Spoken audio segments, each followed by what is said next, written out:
Tigers.com here. Incredible performance by the offense. Hunter Helms came in and did a good job for your quarterback. But I guess a lot of people are probably curious why DJ did not play today. Just decided to hold him. Let Tyson get some work. That was the biggest decision there.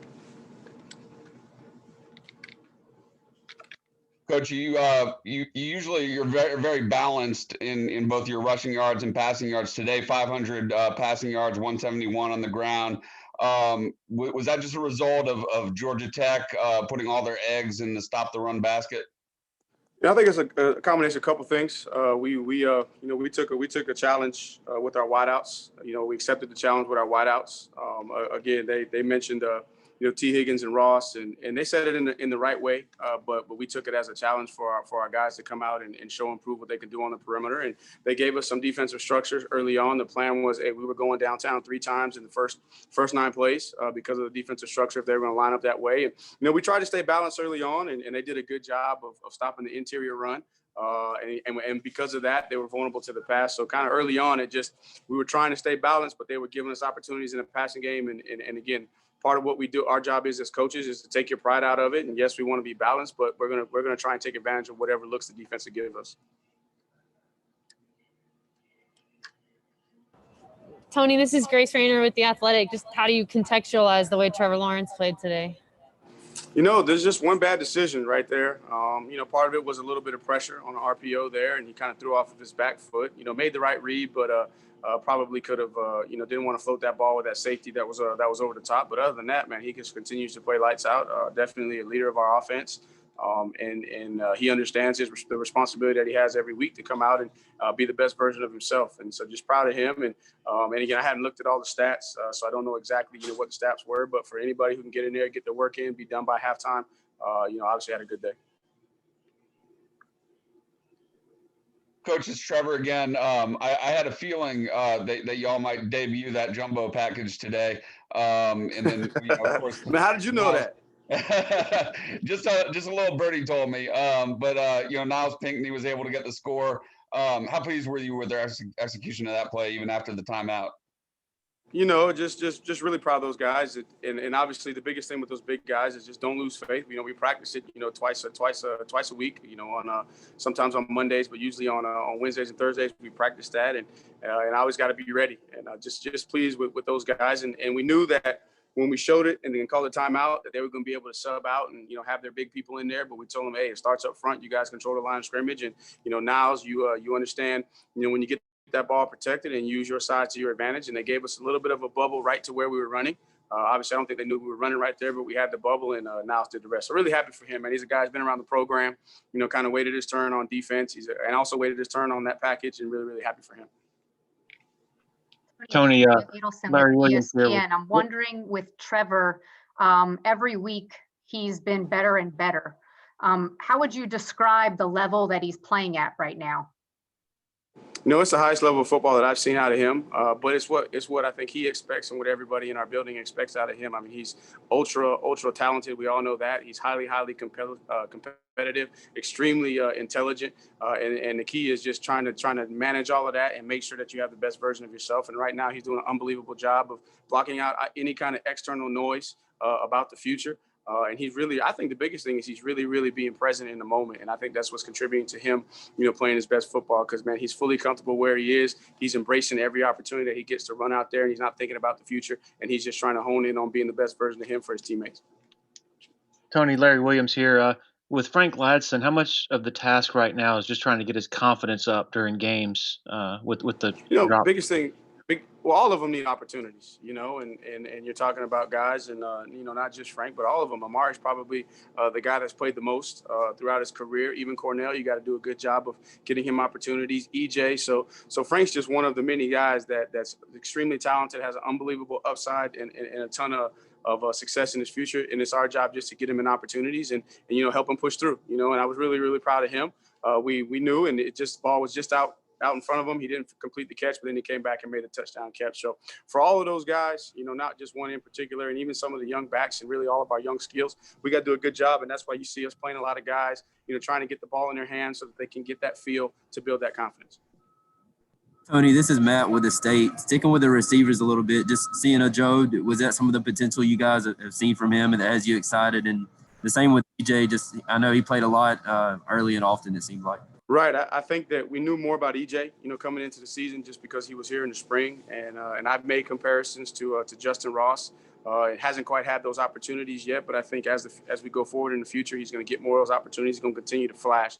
So really proud of him of being ready early in the game and making some plays for us. And then Joe, just getting him opportunities. Obviously still, probably the guy that has the most to learn, the furthest to go. But we know that if we can get the ball in the air, he's got a good chance of coming down with it. Or if we can get him the ball in space, he has an opportunity to do a little bit of run after catch. So, pleased with both of those guys, excited for him, and hopefully that's what they needed to kind of get him going, to keep him humble, keep him eager to come in and work every single day.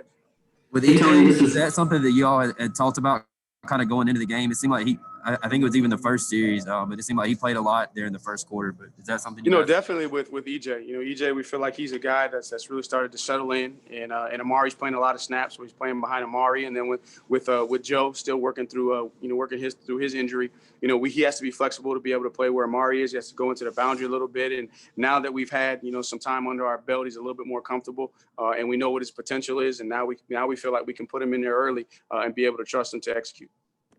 Tony, this is Will with the Clemson Insight. I know you guys have scored a lot of points before, but how different was this one for you guys, considering this team came in with a lot of confidence and they were playing well and getting better on defense, and you go list 73 up on them today? I think it started with the mindset and the mentality that the guys came out with, and we told them early on that, hey, this defense right here is playing with a lot of confidence, and they're definitely deserving of our respect because they've done it the hard way. They've gone to work. They took their lumps last season. They put in the work. They're confident. They're playing hard. That we were going to have to come out and we were going to have to hit them, and we've got to keep on hitting them. That a lot of respect for what they're doing over here. That these guys aren't going to quit. You watch the Syracuse game. Syracuse goes up early on them. They come roaring back. So we knew that this was a team right here that has a lot of confidence, but that confidence is not shallow confidence, that they're going to continue to play hard. And so we just wanted to try and go out and put up as many points. And for us, every game, the objective is to score every time we touch the football. And just proud of our guys. And really the biggest thing I'm proud of is the second unit in the second half. Those guys hadn't scored a point yet. So for us to be able to go out, after going up big in the first half and put all those guys in, that they were able to continue to move the ball, execute on third down, and score points. So that's what I'm most proud of. Hi, Tony. Bailey Johnson from the Atlanta Journal-Constitution. When it comes to getting your tight ends involved in the offense, did you see something specific with Tech's defense that you were going to exploit with that? I wouldn't say anything in particular. Got a lot of respect for Coach Stack and Coach Collins and what they do defensively. They're going to have their guys in position and sound. We just wanted to run our base offense, and just through our base offense, we have opportunities, and we're fortunate where our quarterbacks, they know exactly what we're trying to do on offense, and they know where to go with the ball. And so I think a lot of that just materialized, throughout the course of the game. And then for each position, we're going to have specific, little trinkets where we're going to try and isolate those guys. And fortunately, we were able to call it into the right look versus, down there in the red zone and get Davis Allen in the end zone. Tony, this is Matt again. Just what was it like? I think 4 guys threw a pass. Spires getting in there. 10 guys I think had carries, and a ton of receivers too. That's pretty cool, man. It's just, you want to reward these guys. This is an extremely challenging year for us. It's completely different than any other year that I've ever been around in college football. In that you got to have a ton of guys ready to play because you're dealing with, what's going on with the virus. And so guys are up and down, and you don't know, who you're going to have available because you test on Friday and you wake up Saturday morning and you find out if anybody's down. So having those guys ready is one thing, but being able to get them experience and reward them for their hard work is really fulfilling as a coach because those guys, all of our players, they work extremely hard, and not every game is going to be a situation where those guys get opportunities. So whenever you do have an opportunity as coach, man, I think it's our responsibility to make sure that we try to distribute that ball and get guys touches. Hey Tony, it's Josh. We talk so much about Travis and Trevor, but Amari Rogers, he's making NFL money right now, isn't he, with the way he's playing? Not just receiving, but I was watching him block on the perimeter today. Right now, I don't know exactly how the structure works in the NFL, but I know that Amari's playing as high of a level as he has since he's been here at Clemson. Just proud of him. He was a guy that came in as a freshman, did some things, and then he goes through his little time where he's battling with an injury, and now he's the top dog. So I just really, really proud of Amari for sticking with it, and pushing through, kind of waiting his turn, and now he's just taking advantage of his opportunities, both, as you said, in the passing game, blocking on the perimeter, return game, making good decisions. And he's a young man. He's, like I've said before, he's a pro in his mind. So I'm happy that everyone's able to see what we say about Amari, that he does prepare and play like a pro. Hey, Tony, it's Josh from the Post Courier. What part of Amari's game are you most impressed with at this point? You know, I think for Amari is just his play speed. He's playing fast, you know, with and without the ball. I think that's a challenge too. Whenever you are dealing with skilled guys, is when they know the ball's coming. Obviously, everybody's going to go full speed. But when you know that maybe the ball may not come, maybe you're later in the progression. Maybe it's a run play. You have opportunity to play the game within the game, set things up on certain defenders, and that's what he's doing. He's playing the game within the game. He's playing fast with the ball. He's playing fast without the ball, which opens up other opportunities for other guys. We have time for one more question for Coach.